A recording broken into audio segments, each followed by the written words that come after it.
yuqori sifati bilan el yurt nazariga tushgan Nishon tumanida ishlab chiqariladigan Yangi Nishon markazida, ya'ni Bahodir Brat omadli stankasi orqa tarafidagi Farhod Mega Stroyning sifatli gaza bloklariga barchangizni taklif qilamiz.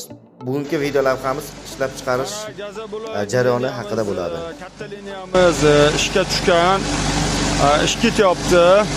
Mana elagi, mana bu tepaga olib chiqyapti. Tepaga o'zi kilogramga tashlab, hammasini o'zlari qo'yadi.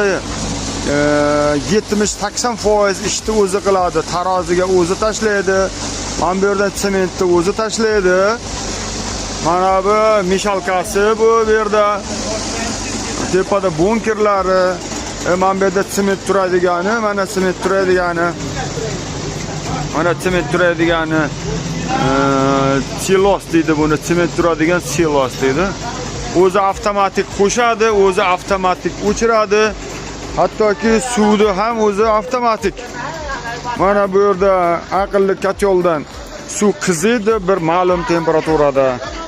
O'zi zapravka qilib bochkaga tashlaydi, bochkadan bunga tashlaydi, mana meshalkaga tashlaydi, hammasi avtomat. Mana quyilish jarayonlari hozir vaqtida nima qilib quyadi. Faqat bizning ishchilarimiz qoliplarni taxlaydi. Mana relislar bor, relis mana qolip taxlaydi. Relisdan olib kelib, mana bu yerda taxlangan qoliplar, bu yerda esa quyilgan gaza bloklar. Aziz tomoshabinlar, mana sizlarga quyilish jarayoni gaza blok zavod liniya. Mana oxirgi quyilgani sekin shishadi, xuddi xamirdek ko'pchiydi. Oldingi quyilganlari esa shishadi, mana shishib tayyor bo'laveradi. Undan oldingilarini asta mana shishib bo'lgandan keyin klonkaga taxlab qo'yiladi. Usti klonka yopilib, qolgan jarayonlari ham klonka ostida pishadi. Pishgandan so'ng buni kesish jarayoniga boradi. Mana asta kesish jarayoniga kelyapti.